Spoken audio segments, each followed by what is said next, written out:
Emmanuel Macron's foreign minister sparked the fury of Brexit campaigner Charles-Henri Gallois after he condemned Denmark and Austria for moving away from the EU's vaccination strategy. French Foreign Minister Jean-Yves Le Drian admitted there were sometimes heavy gaps in EU vaccine policy but deplored temptations to secede.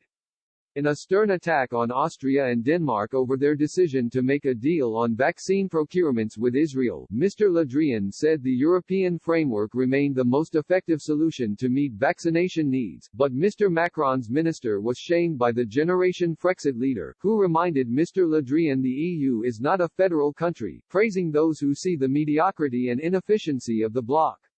He tweeted, "Temptations of secession. Worthy of a sect. Le Drian will be reminded that the EU is not a country. So there is no secession. The more lucid member countries see only the mediocrity and inefficiency of going through the EU. Let's take back control."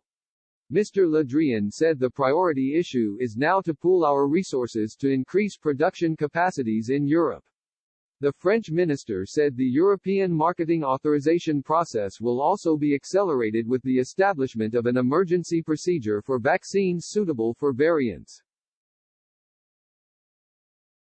He said, "The European Union is redoubling its efforts to develop second-generation vaccines, with the establishment of a European network for vaccine trials." Austrian Chancellor Sebastian Kurz and his Danish counterpart Mette Frederiksen met Israeli Prime Minister Benjamin Netanyahu in Israel on Thursday to launch a partnership for second-generation vaccines, covering both production and research.